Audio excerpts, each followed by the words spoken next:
I have 10:03 on my end, so we'll get started. Welcome again to the DCArts Teletownhall number 2. This one is our FY22 Grants and Public Art Program launch Teletownhall. My name is Heran Sarak-Abrahan. I serve as the Executive Director of the DC Commission on Arts and Humanities. So a big welcome and thank you for joining us today to learn a little bit about our grant programs that are opening up this week. Before we begin, I'd like to just share a few words on what to expect today and how the morning will go, and also just what to expect next when we move on into our grant cycle for FY22. Today, you'll learn that we have opened about 10 grants and public art programs. 7 of those are grant programs, 3 of them are public art programs. These grants are for both arts and humanities organizations and for artists who are, excuse me, residents of the district. The guidelines for all of our grant programs were posted on Monday, and they're available on our website, dcarts.dc.gov. So please take time once you've identified which grant program you might be interested in. There's a lot more information in those guidelines for you to consider. All of our grants will be open for 30 days and some will be open for longer. So do take a minute to kind of pay attention to the deadlines there. A lot of the deadlines are staggered throughout the summer, so we'll be closing them beginning in June, pretty much every week through the first half of the summer. In the presentation today, you'll hear from both our public art and our grants team members, so you'll have a chance to put faces to names and kind of get to know the various grant managers for the programs. I'd like to take a quick moment to just acknowledge the hard work of our grants and public art teams, our communication team, and then behind the scenes, of course, our legal team, our budget and finance folks who help get payments into your hands. There's just a lot of people, most of whom remain invisible really to the public, that make the wheels turn every day. So I'd like to really acknowledge their hard work. And I hope as you get to know them, you'll also understand the commitments that staff have to the success of our community members. So this morning, we'll hear an overview of each of the grant programs, their eligibility requirements and funding levels. It is very much an overview, the way that we have it laid out today. It's really for folks who might be first-time people coming through to check what's there. It's also designed for people who know some of our grant programs to get a quick sort of overview on what's changed and what's new in those grant programs. But obviously, this isn't the only time that you'll have a chance to ask questions or delve deeper into the guidelines and the various requirements of each program. There will be workshops. Those workshops will happen at various times and are planned throughout the early part of the summer. We'll also share our grant managers' contact information. We'll share contact information for you to be able to get in touch with them one-on-one with questions. I'll just note that all the workshops we will have will be held virtually. I know we're in a sort of fluid situation where we're beginning to reopen in the district. So, but as it's not fully reopened at the moment, we've opted to do the workshops virtually at this time. We will also have live chat sessions that will take place on Fridays throughout the open period of the grant programs. So we'll share some dates and times with you in this presentation. If you would please, if you're not speaking now, if you would please mute your microphones. There's some ambient noise. Thank you. Also, by way of visual respite, we're going to have some images that we'll share from our art bank collection. It's been really good being able to share some of the collection through virtual programming this in the last few months. We've been presenting public programming through our community outreach initiative on various tracks, and the history of our art bank collection, and some of our artists have been featured in some really popular programs that have taken place. In our slides later on, we'll also share a calendar of upcoming virtual programs outside of grants, and we really encourage you to attend those because it's a good way to learn about what the agency does and to learn about our district artists and arts and humanities organizations. I'll note also as we go through this presentation that the order that you'll hear the grant programs in is by order of deadline. So if it feels like we're jumping around in terms of content, it's because we're trying to cover the program that has the early deadlines first, so that you'll learn about those and start thinking about possibly applying. Grant managers, as I said, will be available to answer any questions. They'll be available to review draft applications and guide you through the process. We'll share their contact information as well. And I'd also say for those of you who may not be ready to apply or who have identified the kinds of grant programs you might apply to, but you'd still like to keep involved and learn more, I'd really like to encourage you to serve as a volunteer panel reviewer for our peer panel process. We'll say a little bit more about that towards the end, but it is really a good opportunity to share your knowledge and your expertise, and at the same time serve the arts and humanities community and learn about what's current and what arts organizations and artists are working on in the district. So I'll say some more specific things about what kind of commitment that would be, but please keep that in mind if you're interested in becoming a panelist. By way of housekeeping, I'll just say a couple of things there. All audience members and staff who are not speaking, please stay on mute until you do come to the mic to speak.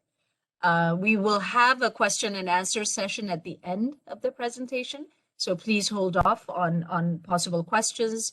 At that point, we're going to open it up. If you raise your hand, you can speak, verbally what your question might be, or we invite you also to please use the chat box to share your questions. And so we'll go through those and respond at the very end. Also, we have two American Sign Language interpreters with us this morning, Nicole Mora and Benjamin Benlap. Thank you both for joining us this morning. They will be pinned on screen during the presentation. If you wish to see them, please click the push pin on your upper left-hand corner of the picture, and you'll be able to pin them onto your screen. WebEx also has a closed captioning feature that you can activate. You can activate this by clicking on the CC icon on the lower left-hand corner of the screen. And if you're having any difficulties, do please send us a message in the chat box, and we'll be happy to help you access the interpreters or the closed captioning feature. As I mentioned, for those of us, for the folks who are joining us a little bit later, the presentation will be available as a PowerPoint on our website, dcarts.dc.gov. It will also be available as a recording on our YouTube channel. So if you have a choice of either or in terms of referring back to it. And I think that's everything I have. I want to say again, welcome to our FY22 Grants and Public Art program and our Teletownhall today. I will be passing the baton over to my colleague, Lauren Dugas-Glover, who is the Public Arts Program Manager, to present the next slide. Thank you. Good morning, everyone, and thank you so much for joining us today. This is a wonderful opportunity. We have a wonderful team of public art art professionals, project managers, and subject subject matter experts who are eager to work with you and help realize your public art dream for the District of Columbia.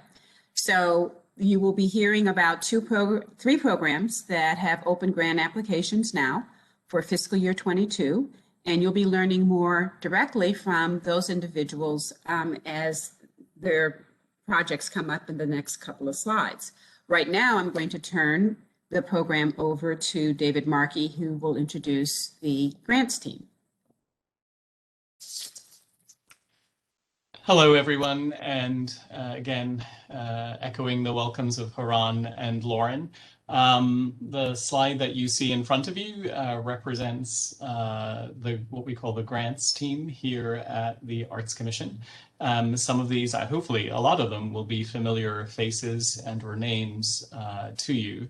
But just as Lauren said, they come with a diverse range of experiences and knowledge on various artistic and humanities disciplines, and they will be your best friends in this application process. On the next slide, you'll see some of the offerings that we have in the grants department. We have a couple of arts education grants that are open to organizations. We have a couple of project-based grants that are open not only to arts and humanities organizations, but also to non-arts and humanities organizations that have an arts or humanities piece to what it is they do. We also have two capacity building grants. One is for physical capacity, and the other is more for personnel process capacity building. And a couple of my colleagues will share out on those. And then last but definitely not least, one of our largest programs is the Arts and Humanities Fellowship Program, which is for individual artists and humanities practitioners.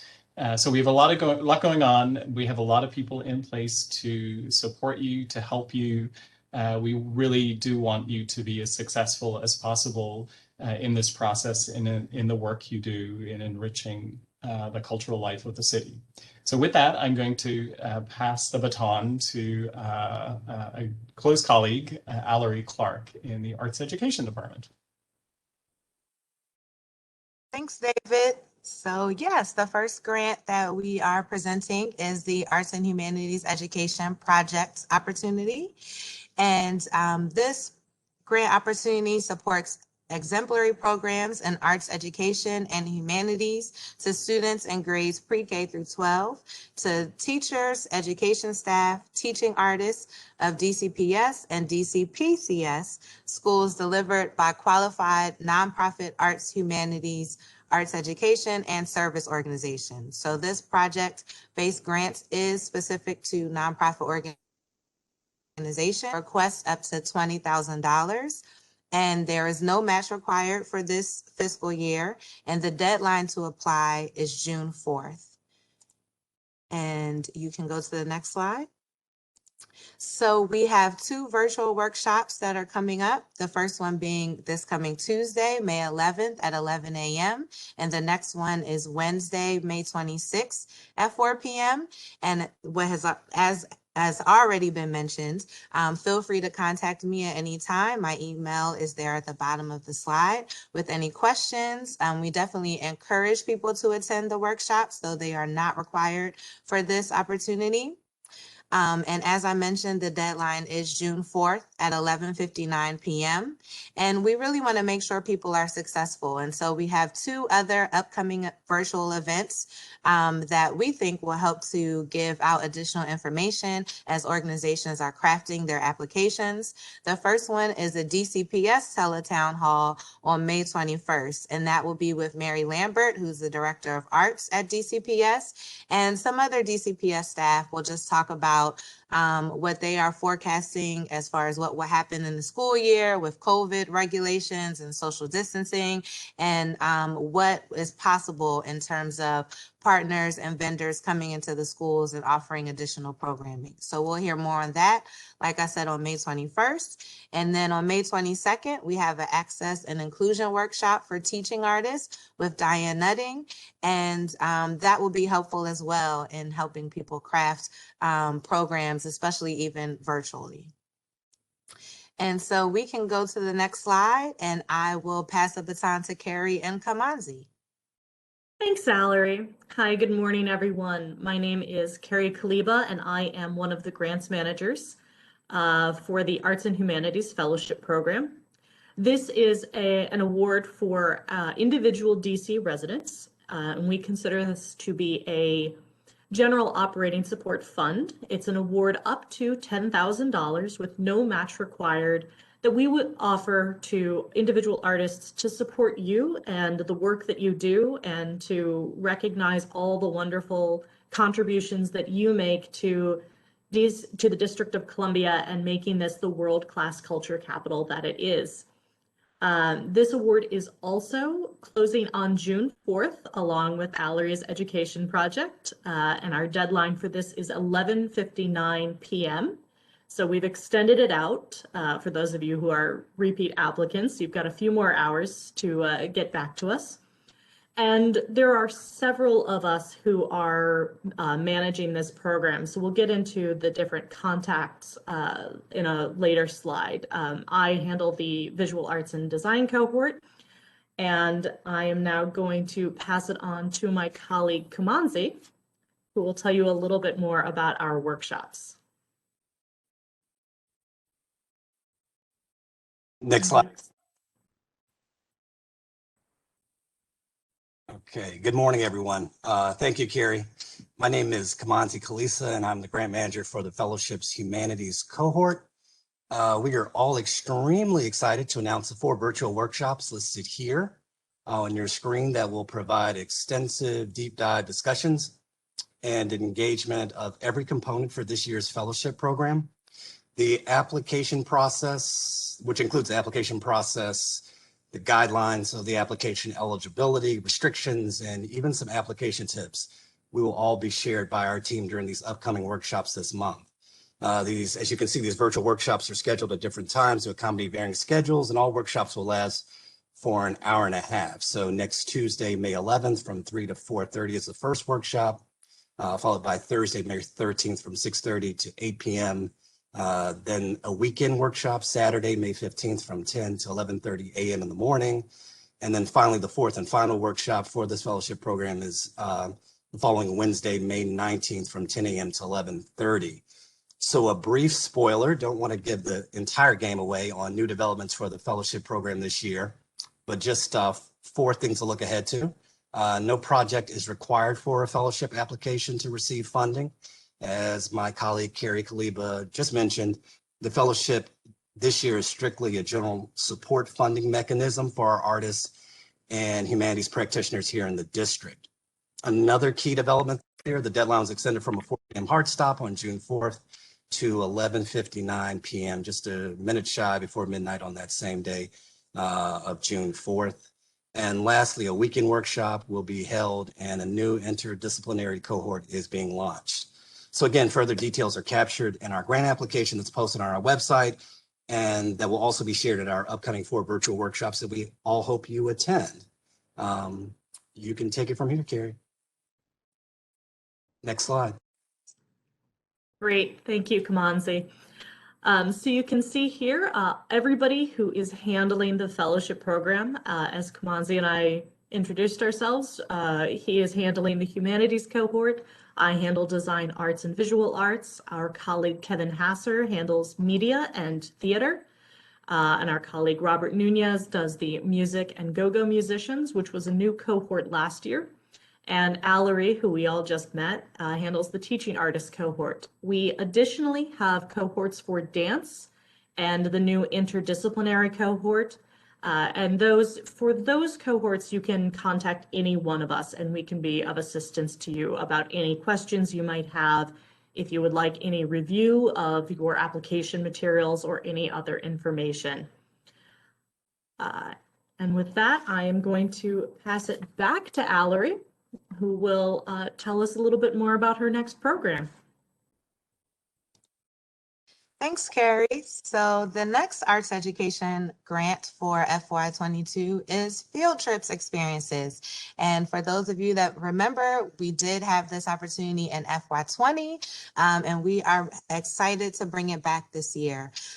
So field trips supports the cost of arts and cultural field trip tickets, associated transportation costs, professional development opportunities for classroom educators, pre and post field trip workshops for students. Again, this opportunity is for nonprofit arts and humanities organizations who can request up to $50,000. And once again, there is no match for this opportunity. And this time the deadline is June 11th. So you have about an extra week from the project grant. And you can go to the next slide. So once again, we have virtual workshops specifically for field trips as well. And all of the workshop information can be found in the guidelines that are posted on our website. We have 3 workshops for field trips. The first one is next week on May 12th at 2:30 p.m. And once again, the deadline is June 11th at 11:59 p.m. And for the workshop specifically, we do have some changes for field trips experiences this year. So we are requiring workshops to be attended by applicants. So if you're planning on applying for this one, make a note of the date so that you can decide which one you will attend, as again, they are required. And then again, as listed under new and notable, just another highlight of the DCPS Teletownhall on May 21st and the Access and Inclusion Workshop on May 26th. And again, feel free to contact me with any questions, and also happy to help with applications leading up 1 week leading up to the deadline. And I will continue the baton over to Khalid, and you can change to the next slide. Good morning, everyone. Thank you very much, Valerie. My name is Khalid Randolph, and I will be talking about the East of the River, our grant program for organizations. The grant program is up to $35,000, and there is no match required. The deadline is June 18th at 4 o'clock, and the program is to support arts and humanities organizations in wards 7 or 8, and provide activities to residents to meet those needs. If you have any questions or information, you can contact me by email is below. Next slide. And there will be 3 workshops all in the week of May 24th. There will be a morning, an afternoon, and an evening workshop on May 24th. The evening workshop will be 6:30 to 7:30. On May 26th, the morning workshop will be 10 o'clock to 11 o'clock. And on May 27th, the afternoon will be 3 o'clock to 4 o'clock. Next slide. And now I will bring it and introduce to you my colleague, Travis Marcus.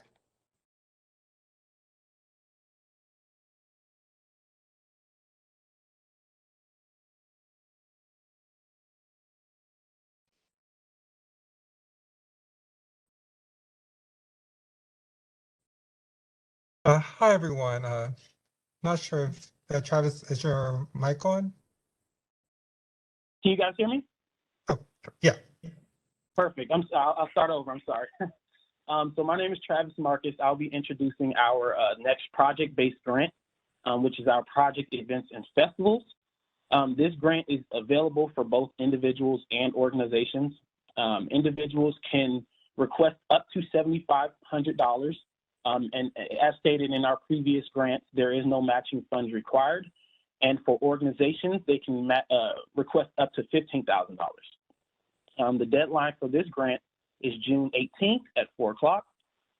And the purpose is for arts and humanities projects supported by the PEF grant may include, but are not limited to, concerts, visual arts exhibitions, literary readings, or festivals that feature dance, folk art, film, music, theater, and any other art form. I myself, I handle the PEF for individuals. So below is my contact information if you have any questions at all. And my colleague, who I will hand it over to next, Robert Nunez, actually manages our organization. So I'll go ahead and hand it to Robert. Thank you, Travis. So on the next slide, if you want to know more about the Project Events Festival grant, we have 2 workshops, the first one being June 1st from 3 p.m. to 4:30 p.m. And then our second one being June 10th at 10 o'clock a.m. and to 11:30 p.m. And of course, if you're not able to make those times, we'll also be recording it. So as long as you get in contact with either Travis or I, we can send you a copy of that. Otherwise, if you want to know another program that's very fabulous, I'll pass it to my colleague Kevin to talk about our next grant program. Good morning, everyone. Thank you, Travis and Robert, for your pun. Happy Friday. It is my name is Kevin Hasser, and if you've seen my face in the slides before, it's because I'm also the program manager for the Theater and Media Fellows in the Arts and Humanities Fellowship. But right now, it is my pleasure to talk with you about the Facilities and Buildings program, which is back for FY22. You have the information here in front of you. This is really our program to address capital projects. And so from the largest of scales in a facilities purchase to the smaller scale projects like replacement of doors or windows or mobile equipment like computers or servers. As we find ourselves kind of continuing through the COVID era and looking towards reopening, we've also seen a number of projects to support both the digital sphere as well as the eventual in-person gatherings. So you don't need to own your own facility in order to apply for a facilities and building project. So I would encourage everybody who thinks they may be eligible to look at this. Looking at some of the other metrics here, the amounts vary. If you were familiar with this program last year, you'll see some consistency here. You can apply for up to $500,000 specifically for a new facility purchase.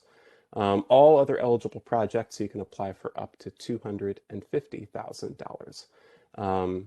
Like the other programs here, a lot of these awards would be issued without a match. So awards that are $100,000 and less will not require a match component. But awards greater than that, $100,000 and one, or more, those will require a one-to-one cash award match.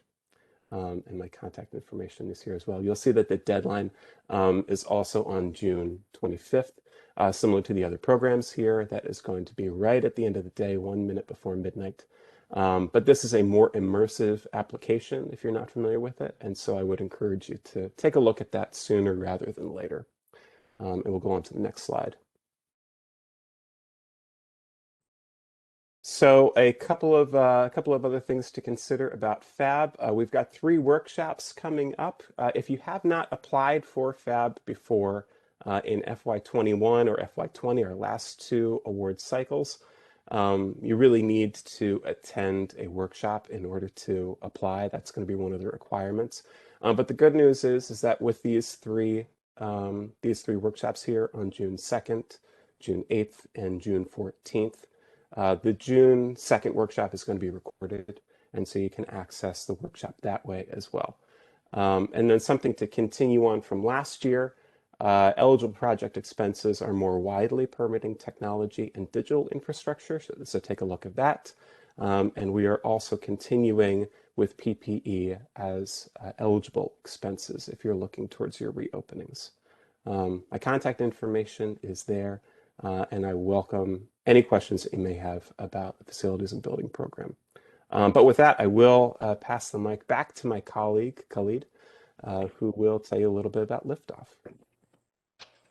All right.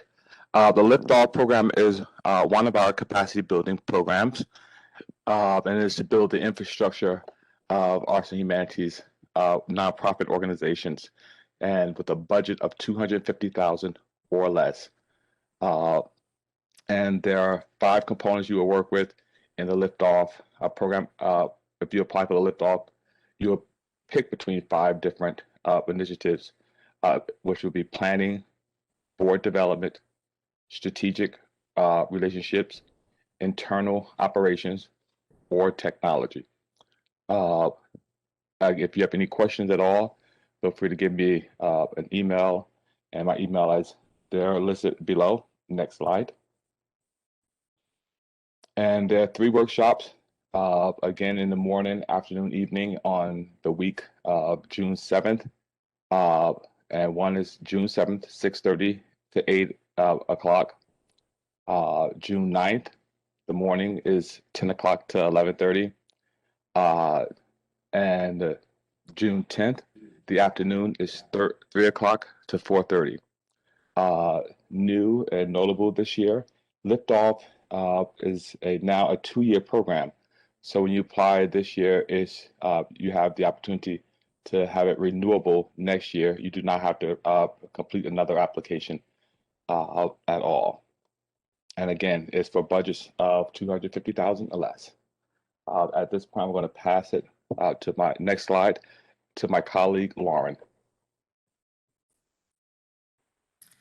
Hello there. So we're back to talk about public art. And if we can go to the next slide. And so we have 3 programs right now offered for fiscal year 22. That's the Art Bank program, and that's our fine art collection that is on display in district government buildings across the city. And our art exhibition curatorial grant program, which we are so excited about it because it really shows how unique artists are. We don't say no, we figure out how. And so we could not use our gallery, but we figured out how we could go virtual. And so this year, or for next year, again, there's the option to have a virtual gallery as well as an in-person as we learn more about when district buildings will be open. So we're very excited about that opportunity to really keep this program going despite the conditions of the pandemic. And then, of course, our Public Art Building Communities project, where the community comes to us with public art installation concepts and ideas and gets funded. So I'm going to pass it on to Sarah, who will talk about Art Bank and the Art Exhibition Grant Program. Thank you. Thanks, Lauren. Good morning, everybody. I'm Sarah Gordon. I'm the curator here at CAH. And as Lauren mentioned, I manage a couple of grant programs. So the first one I want to talk about is the Art Bank program.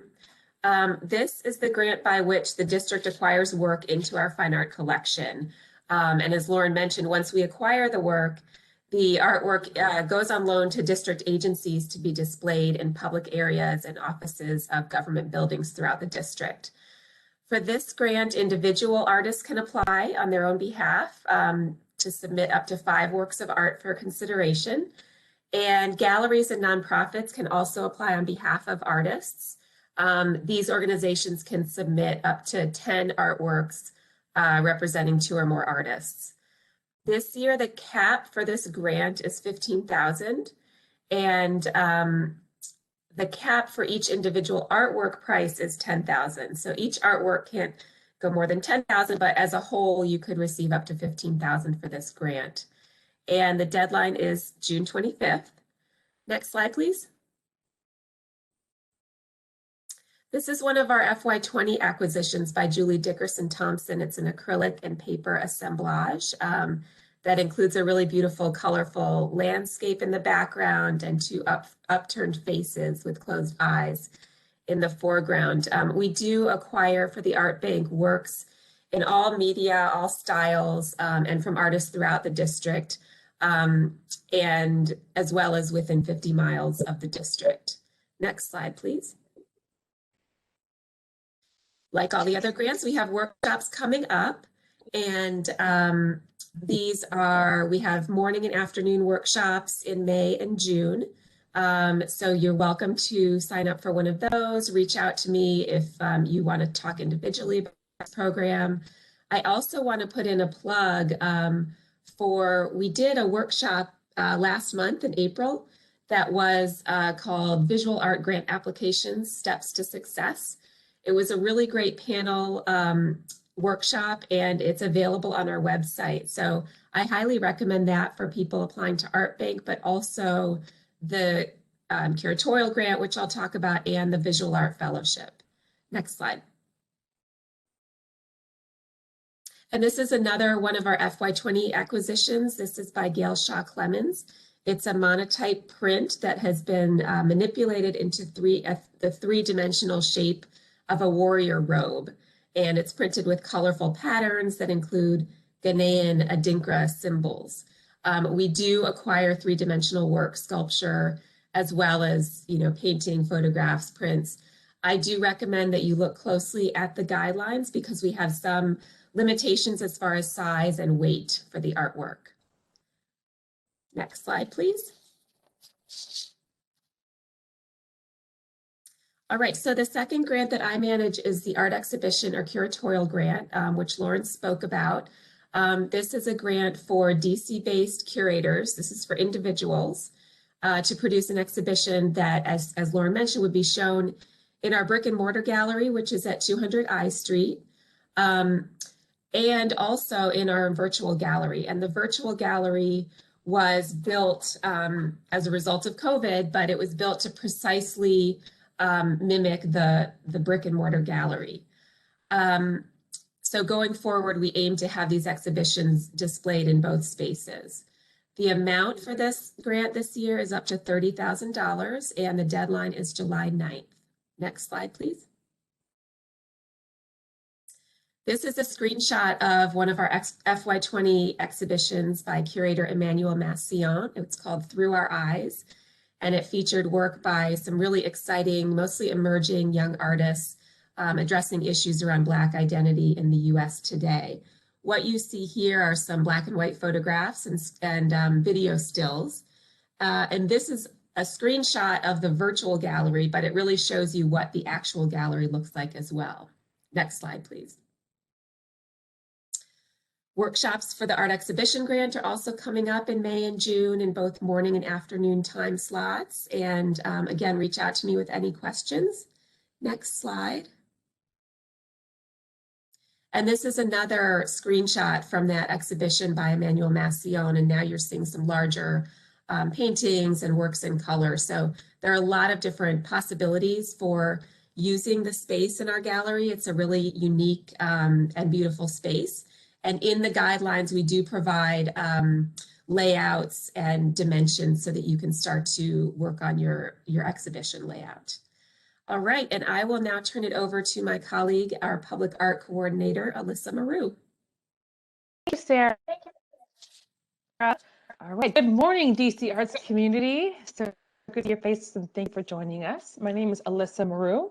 I'm the public art program coordinator mission at Grant. I oversee PABC, Public Art Building Communities. And this grant is for exterior outdoor work.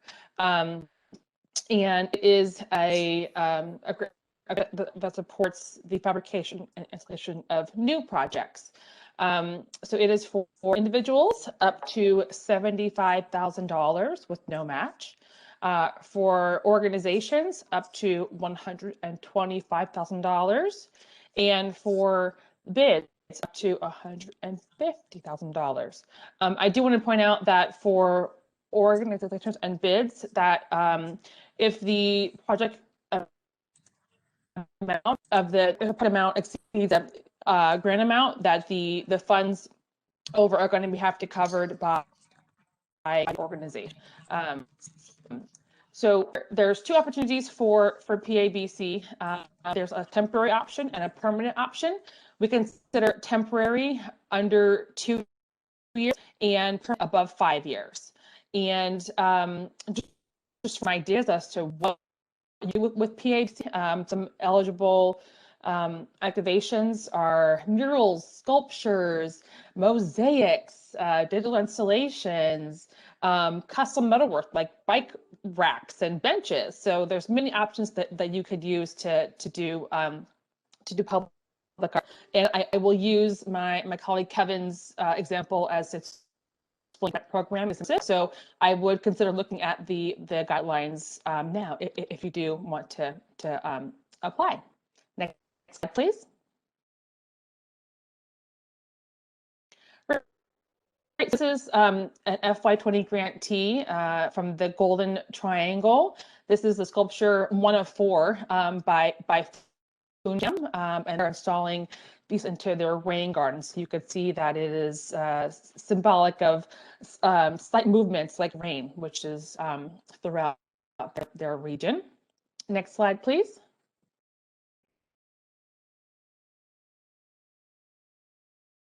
All right, workshops. So like my other, we're doing some workshops for as to how to apply and engage and grow your public art practice.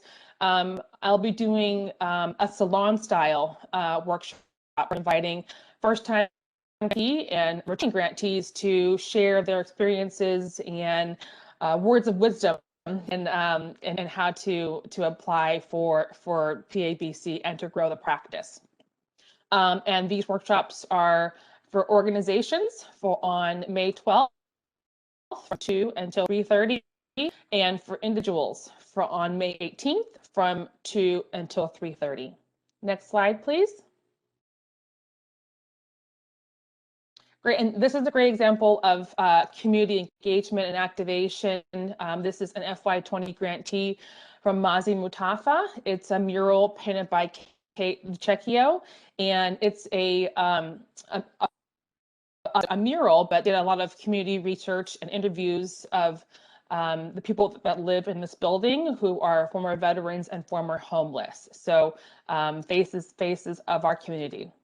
Next slide, please. Great, and I look forward to tossing the baton to David. Thanks, Alyssa. So there was a lot of information in that presentation. There will be a test. So just generally, this presentation will live on our website along with all of the contact information for the specific grant program managers, list of the workshop dates, the live chat dates, and also the signups for the individual workshops.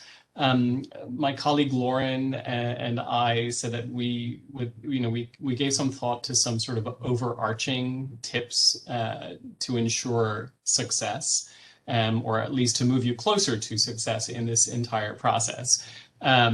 So we have a couple of recommendations.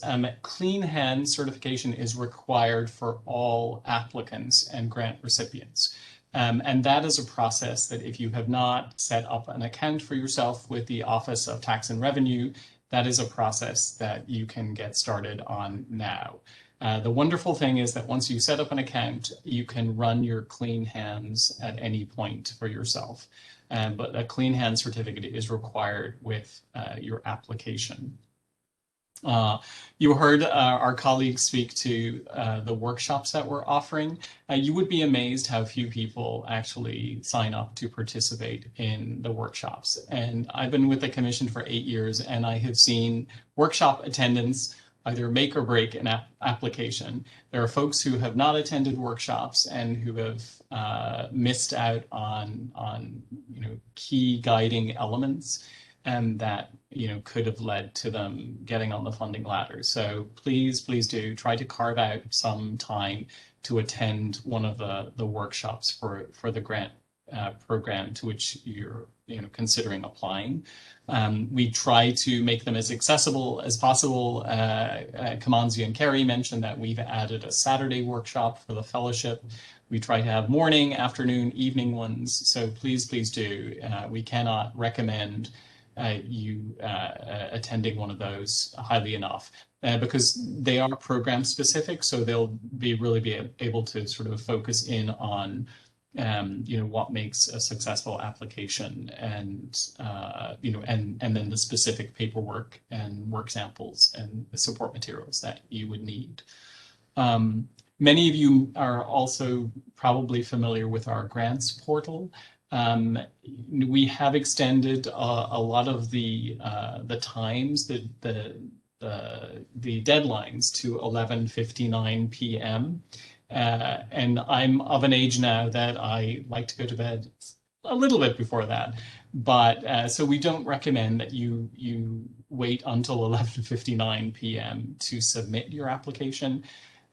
Please, start to work in the portal now and to add, documents that you have and some text and upload some of your work samples and support materials and so on. So we really recommend that you do that gradually rather than leaving everything till 11:57 on the evening of the deadline.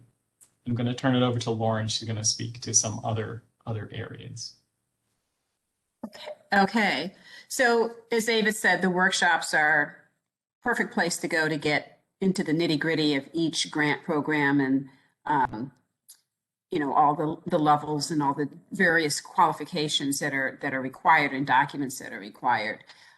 There are nuances in every grant program, and that speaks next to the next topic, which is insurance. So insurance, general liability insurance, is required for projects, is required for public art grant projects as well.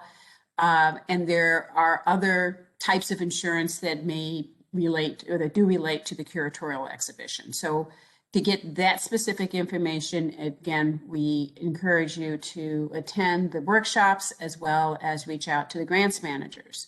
In some cases, you just need to provide proof that you have researched the insurance so that you're building your budget appropriately to include insurance costs in your budget. And other instances, you have to actually provide a certificate of insurance at the time of application.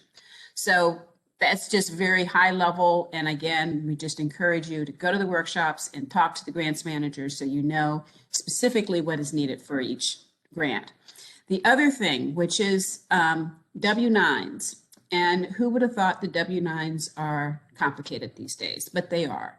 And so that is very critical to ensure that your W-9, the information on your W-9 matches up with every other document that you are submitting and every other legal document that you're submitting. So your first name, your last name, if you're an organization, whomever is going to receive the funds and the grant's going to be written to, that information needs to be consistent across all documents. The W-9, you must make sure that you have your full legal name. Again, if you're an individual, if you're an organization, if you're an LLC, you have to make sure that is correct and the address matches your certificate of clean hands. And that address matches what's on your grant application. And that address matches what's on your grant agreement. The names and the W-9s all have to align. And it's very important that as the grant applicant, and if you do get awarded, that you ensure that everything is updated. That will just facilitate everything moving much faster and ensure that you get your grant funds quickly and there are not a lot of complications.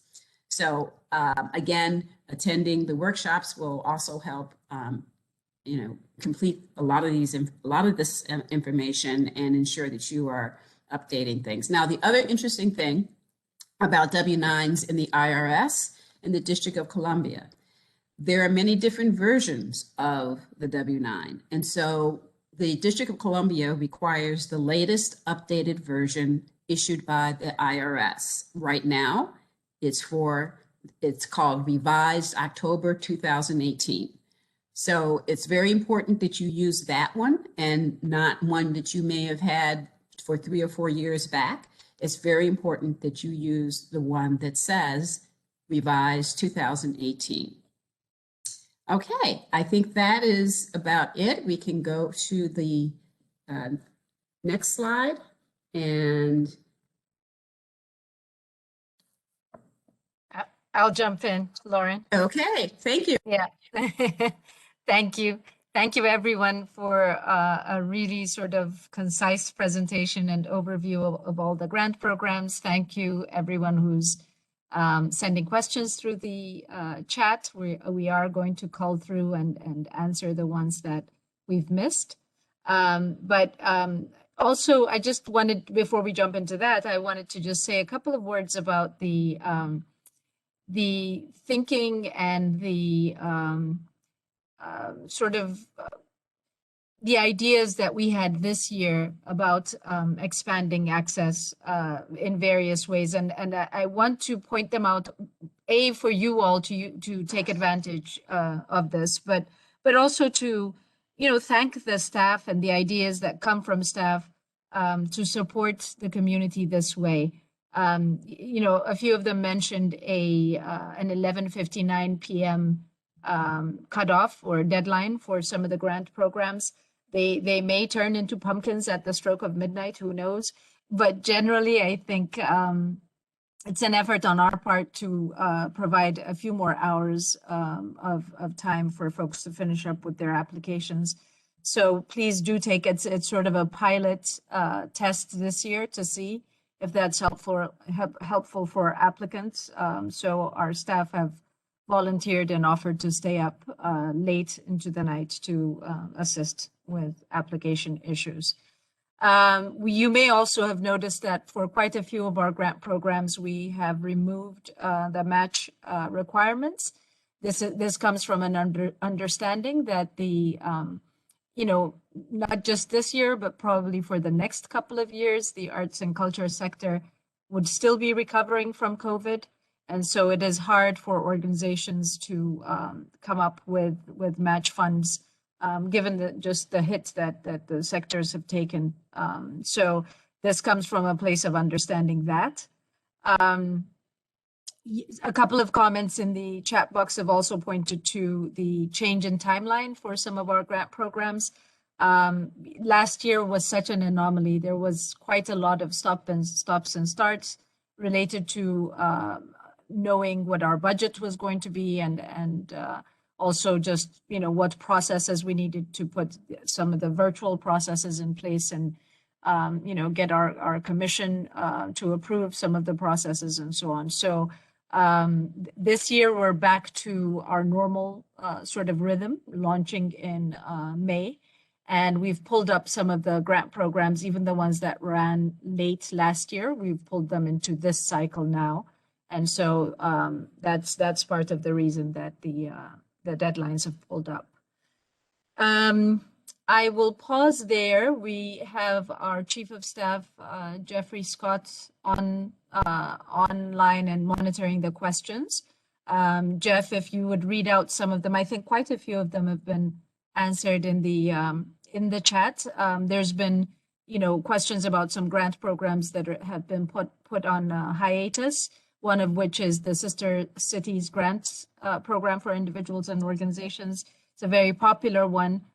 We hope to be able to bring it back soon, but given the uncertainties of travel and international travel in particular, we are going to hold off on having that grant program this year. And I'll pause there. Jeff, if you might be able to share some of the questions, we'll have our team answer. Sure. So one question that's interesting, do we have any plans to reinstate the matching requirement in the future for any of the grants? We honestly haven't thought that far. A lot depends on the budget, the recovery, and what makes sense to the commission. So we're kind of taking it year by year. We can't really speak to next year right now. But I feel like it's a win that this year we're able to extend that consideration. At some point, there is a thought to, do organizations need to put some skin in the game, if you will, with the applications? And I suspect that will be something for discussion for the commission to come up with a response to that. We had a question, what is the individual demographic form? David and Lauren, I would like to Sure. Yeah, we can respond to that. So, everybody is aware that there is, a deserved spotlight on how monies are being used, across the country and who is benefiting from in this case, public tax dollars. And so the individual demographic form is really for us to get a better sense of who it is we are funding in the district, what the makeup of our arts community looks like. To reassure you, it will not be used in a way that will either give advantage or disadvantage to anyone. It is not a document that is seen by the panelists. It really is for us to better understand who we're funding and who is benefiting from the dollars that we push out into the community. So it gives us the ability to sort of engage in sort of a gap analysis. Who are we missing? Who should we be reaching out to? What additional efforts can we make to make sure that we're bringing everybody into the CAH family? So Lauren, I don't know if there's anything you'd like to add to that. Not really. I mean, it's really, we want to understand the ecosystem that is reaching out to the Commission on the Arts and Humanities, and who best to define that than those who are applying for grants. So it is important that, it's helpful to us and help for you to identify how you define yourself, which is the way the form has been completed. And again, it's just for us to understand who is our audience. We're not guessing. We're not putting our values to it. We're working off of what the people who apply for our grants, how you define and describe yourself. And that way we can make sure that we are not missing anyone. We know where to and how to target people who may have been not been part of the process or chose not to be part of the process. And where can applicants find this form? It's on the application, on the landing page for each grant application. And there's one there for organizations. So for grants that have organizations, it'll be there. For grants that are organizations and individuals, there will be one for organizations and one for individuals. May I ask a question, please? Yes, please. Good day. I want to thank you all very much for this very informative presentation. As Alicia Rucker from Experiences in Relaxation in Ward 7, I have two questions. One, will tax dollars be going to individuals and organizations outside of Washington, D.C.? And number two, I think Gabenga asked a question that I'm curious about as well. What for-profit organizations are eligible to apply for which grants? And thank you for your time. This is wonderful, you all. I love my city. Thank you so much, Alicia. Thank you. And good to reconnect, Benga. The two questions. So our funding is for district nonprofits and for district-based artists. Because it is public funds, the money goes, really it's geared to sort of fund arts and humanities projects and artists living and working in the district. For the for-profits, it is, again, geared to nonprofits. A lot of our funding is really directed for nonprofits. The only exception I can think of, and I'm happy if anyone else can chime in, is the bids and some of the galleries that participate in our public art programs, some of whom have, for-profit models along with nonprofits, or they have small business licenses. Those are the only exceptions I can think of. Lauren, would you like to weigh in? Well, actually, bids are civic organizations, so they're 501c6s, so they're considered nonprofit entities. So, okay. Yeah. Good. Sorry, Miss Alicia? Oh, someone else.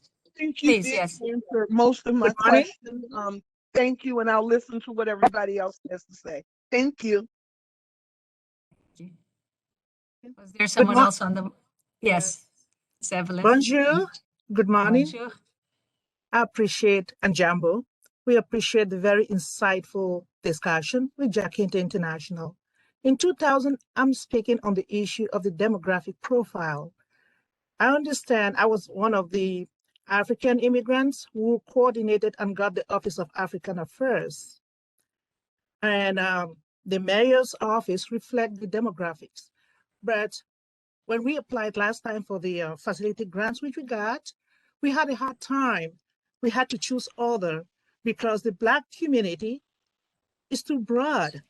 We understand humanities is a human experience and psychosocial orientation. We cannot actually fit in the generic Black mode. So we had to take others. We actually represent the African immigrant and descendants in the District of Columbia. We actually, on our form, there is a checkoff box for African or African descent. So it's not just Black or African American. There is also another, some other categories. So look at the form. There's some broader categories that we've added. And I would say if you have some suggestions for others, please let us know.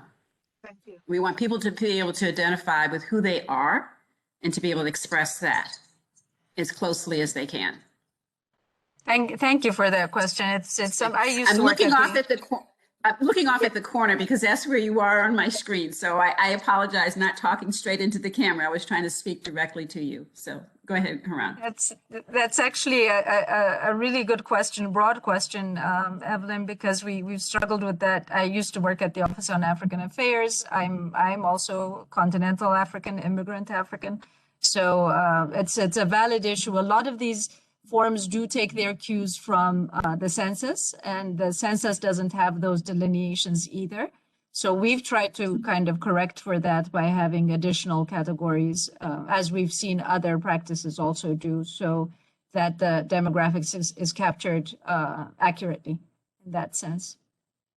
I saw a question about panelists. I think Evelyn or Erica Pearl, I'm sorry, asked a question. We had one slide a little bit later on, but I'm happy to talk about that opportunity for folks who might be interested.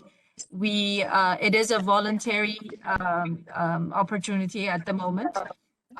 It involves reading through and evaluating about 30 applications over a month. And back when we were meeting in person, we were able to convene an in-person panel day. It lasted a full day for discussion on the applications.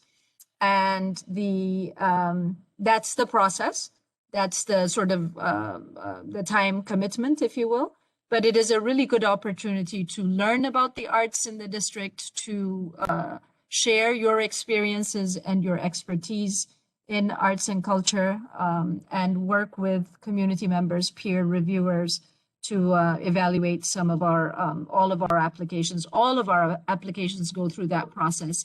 And this is sort of the fundamental building block from which the ranking and the funding is determined. It's one of the sort of fundamental pieces of that. So it is community service in a sense, if you would consider serving as our panelists. There is information on our website on how to sign up.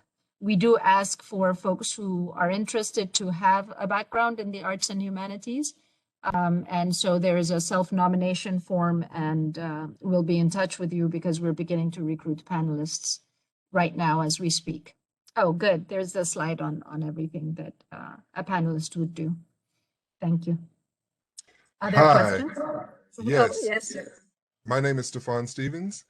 My question is, for some of the grants, such as the East of the River grant and the Special Events grant, and I think there's another one, education grant, if an organization is applying for them, would any one of those cancel out one of the other?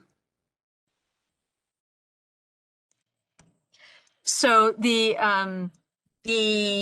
eligibility requirements are specific to the grant programs. It's not so much a canceling out, but If you receive our general operating support grant, for example, you wouldn't be eligible to apply. You'd be eligible to apply to one project grant and one capacity building grant. And so it's not so much a canceling out as there are buckets that we have determined. If you get one grant, funding, it will be enough funding that you wouldn't need to dip into other project based pots. And so the general answer is the rules are different for different grant programs. So the best place to check that is in the guidelines to get a sense of which ones could I be eligible for before you begin.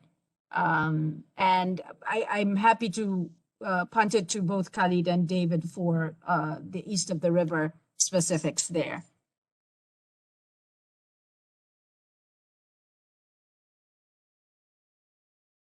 David or Khalid, are you on? Sure, I'm here. So the East of the River grant, you have to be an organization that has a headquarters in either Ward 7 or Ward 8.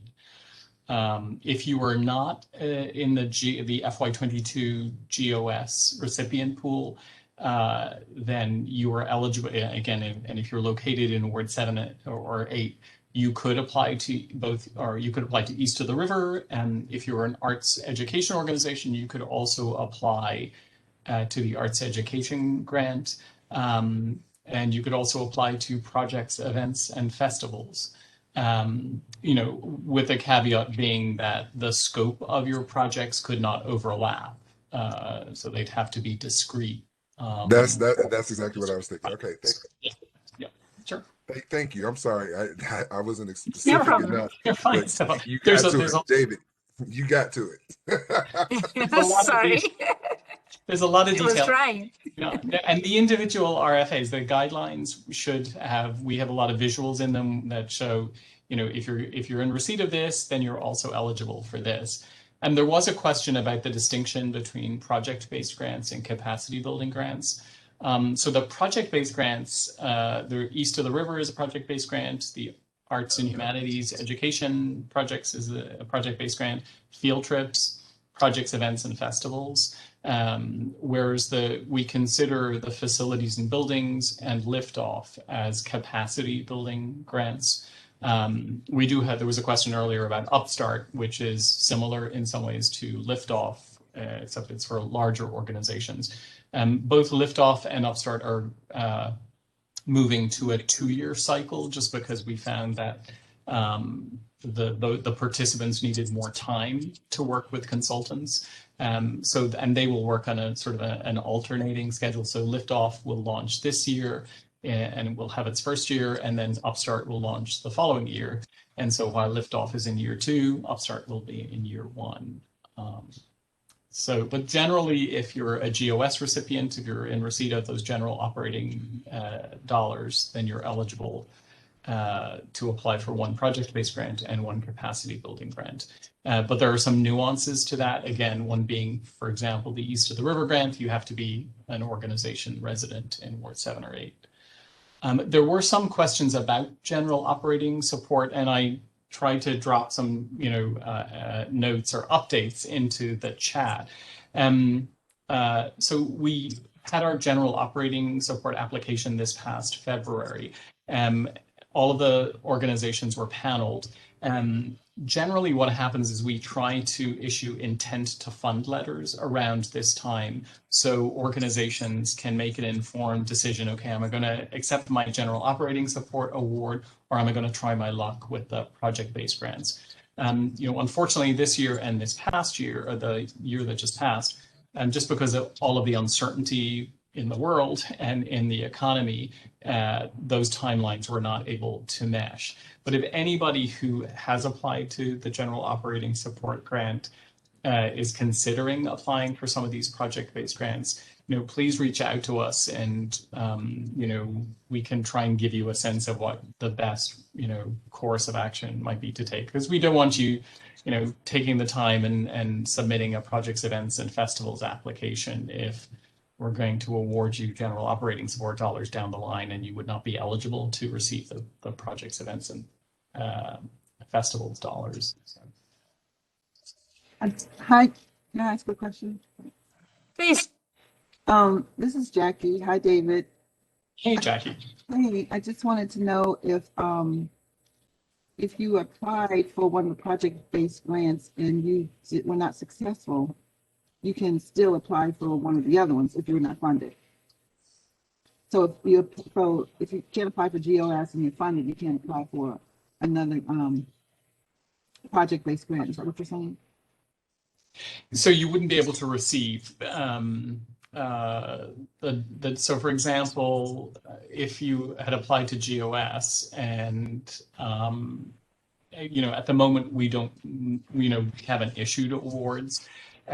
So you could apply to projects, events, and festivals, but then if we come back to you and say, okay, we're going to issue you with a $50,000 general operating support award, would you like to take this, or would you like to take a $12,000 project event? It would be one or the other. I can guess which one you might take, but yeah. So it's we really, as I said, just because the city has yet to determine the budget. And there's so much economic uncertainty in the world at the moment that it's just our timeline is sort of out of sync because of that. But as soon as the mayor and city council are approve the budget for next year, then we'll be able to issue those general operating support notifications. Okay, just one last question. But as I said, if anybody has any questions, if anybody is in the mix for GOS, just please reach out to us and we're happy to have a conversation with you about it. Okay, I have just one last question. It's not related to the grants, about the website. I'm having a hard time accessing a portal to the website, the DCArts.dc.gov. Is there something going on? We can have someone check it. Crashed because of the traffic. It should be working. Yeah, let's see. I have a question. Is there still time to ask a question? This is Ann Troy. Yes, please. Ann, how are you? Hi, good morning. Aloha, everybody. It's 5 a.m. here in Maui. I have a question about, I was reading the FAB RFP, and it says that similarly sized organizations will be reviewed against one another. And I wanted to understand how you group us into cohorts to be evaluated and reviewed. Is it by budget, number of staff? Could you explain what that meant? Sure. Kevin can probably jump in. Yeah, happy to. Thank you. Thanks for that question, Ann.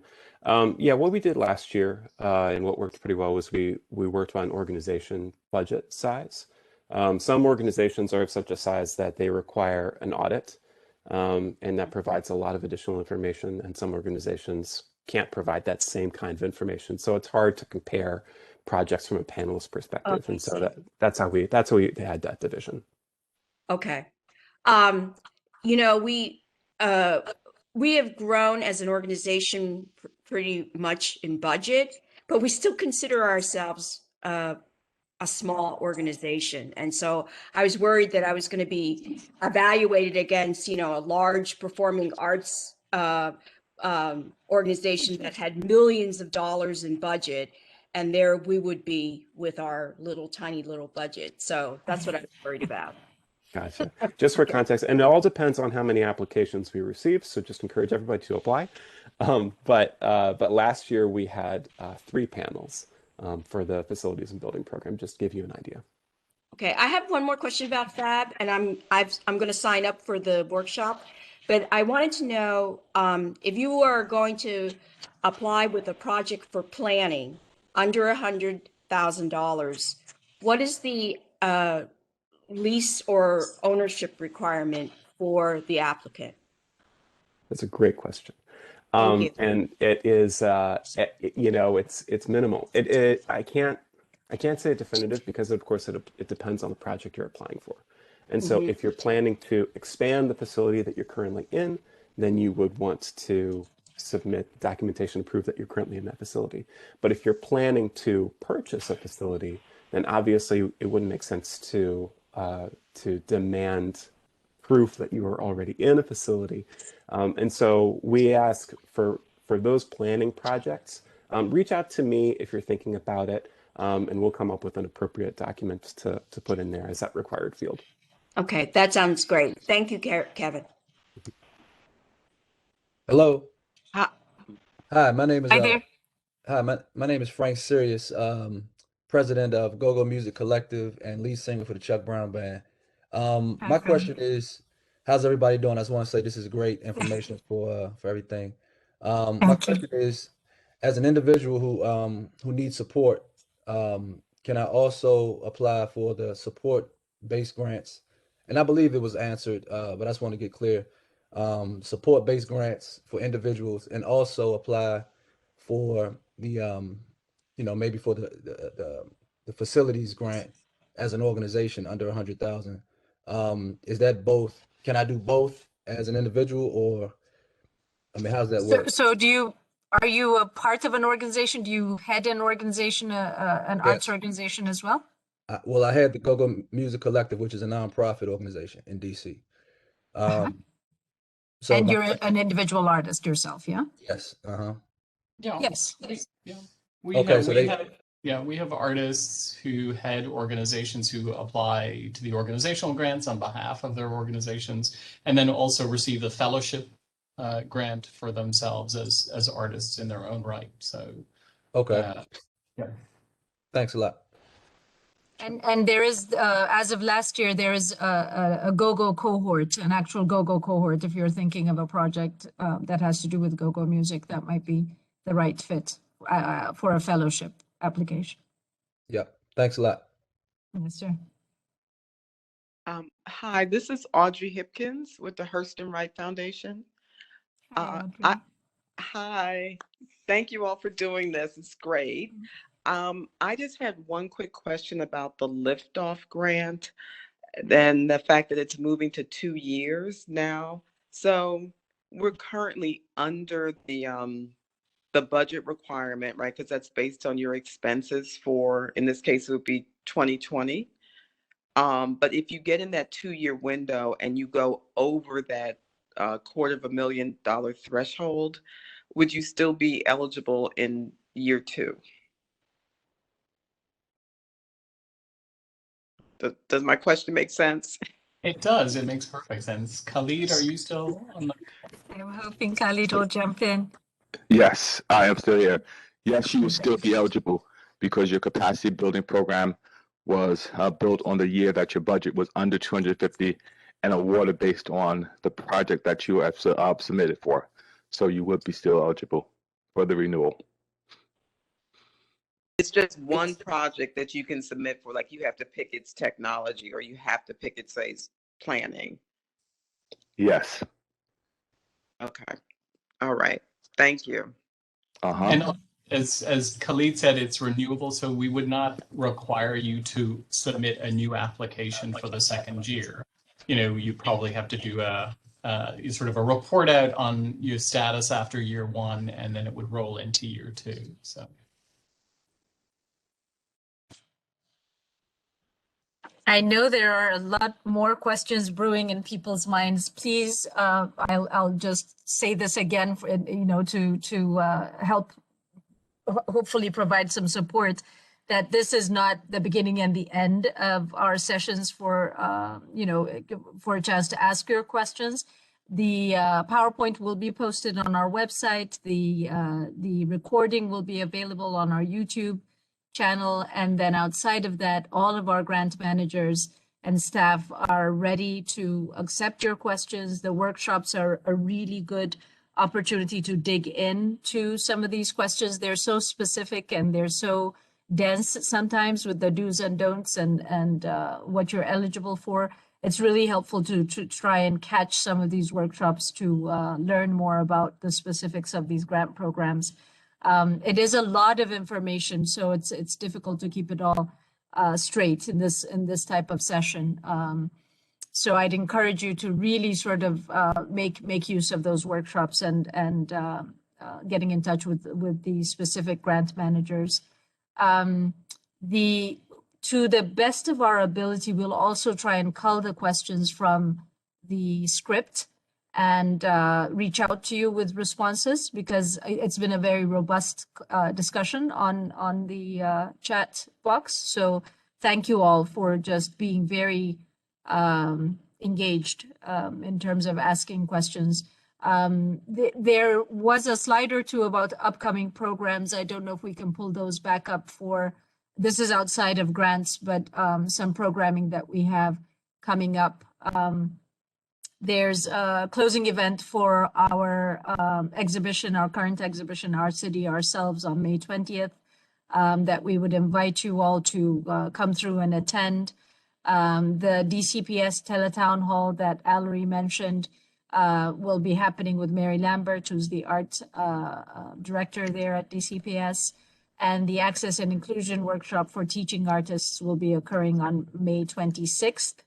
Back when we were all here in person, we used to create little brochures with workshop times and places listed. Everything is happening virtually this year, and so we will have appropriate places on our website that list everything, so you can see it all at one place. The links and the workshop signups are also on our website, and we will be doing electronic blasts out for folks to receive timely reminders for some of those workshops. It will require signing up online. And outside of that, if online access is an issue, we do encourage you to reach out to the grant managers one-on-one, and we can speak to you on the phone. We can walk you through the guidelines and so on. We accept applications through our portal. It is also another online portal, so you should be prepared to put together drafts or application materials through the portal. I think this may be a good moment to begin winding down. If there are a few urgent questions, we'll keep an eye on the chat as those come in. But I'd really like to thank you for a good conversation, a good discussion, for your interest. Please don't be intimidated. It seems grand and large and dense, but we are all here to serve you and to support you through the process. So, you can start with bite sizes and work your way through the materials and the mandatory documents even now as you're considering the content of your applications. It's good to see a lot of old faces and new faces in the chat. I hope you feel encouraged to apply. Please know that we're here for your success, to support your success. These are competitive grants, but as you can see, our staff is extremely knowledgeable and committed to supporting your process through these applications. Thank you. Thank you so much for the compliments coming in, and kudos to the team itself. We thought there was some value to introducing our staff members face to face, given this virtual reality. That's sometimes it's important to put faces to names and get to know us as the extended family that we are. So I will begin to wind down there. Some minutes from this meeting. Yes, the recording is going to be on YouTube, and the PowerPoint will be on our website. So we'll send those links out. We have everyone's email address, so I think we will be able to send you guys specific information about where all of this is housed on our website. So with that, I will wish yes, please. Hi, my name is Masi Sutole. I work on art from Africa, and I'm looking forward to applying for for a fellowship grant.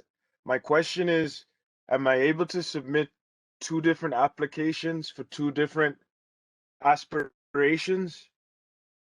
For 2 different, I'm sorry, I missed that last one. 2 different applications for 2 different? For 2 different aspirations. So let's say if one of mhm. You mean two different types of projects, perhaps? Yes. So Yes. you would be So, eligible to apply to a fellowship if you're a district resident, one of the genres of art in that as a fellow. mhm. And So if I wanted, I wear two hats. So I'm an aspiring author, right? So I might want to write, make up a proposal just about authorship and writing something, even on the arts. But then I'm also an artist. And so my question is, could I submit two different applications, one pointing more to authorship, the other one pointing more to arts? Or is it just one person, one application? Hey, Marcy, good to see you, Marcy. I remember we from talked last, about I did too. So as Haran said, you can apply to the fellowship for your general operating to support you in your life as an artist, and then to the projects, events, and festivals grant if you have a specific project that you would like us to fund. But you can only submit one application to each. So you would not be able to submit two applications to the fellowship or two applications to projects, events, or festivals. So, and we have a lot of artists who will apply to both AHFP and PEF. So. Thank you. Good to see you. Thanks. Thank you. Likewise. Can I chime in on that as well? I just want to say one thing in addition to the fellowship. So for folks who have applied for fellowships in past, if you've applied as an artist in one discipline, you're not wedded to that discipline for all eternity. Applicants will frequently apply for a theater discipline 1 year, a teaching artist another year, and a visual artist for a third. It's wherever you currently feel your work is most oriented. Mm-hmm.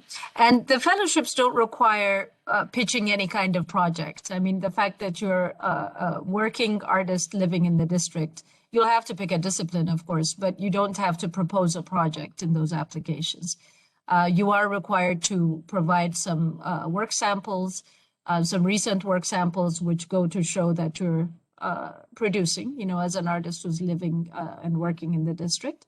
But other than that, you're not really, it's not designed to pitch a project of any sort. So it gives you some flexibility there. To tag team on that, Haran, you're actually at a disadvantage if you pitch a project, because the panelists will be not looking for a project application. They just want to see, your body of work and your experience as an artist. And so it ends up, the criteria for the two grants are different, so they will not be able to evaluate you if you submit a project-based grant. So please, as a former colleague used to say, think of you looking over your shoulder for the fellowship grant, that you're looking back on your career to date as an artist or humanities practitioner. And with the project-based grants, think of yourself looking forward. So you're looking at a project that something you're going to do. I always thought it was a great way of sort of making a distinction between the two. So but please do not submit a project as part of your fellowship grant. So.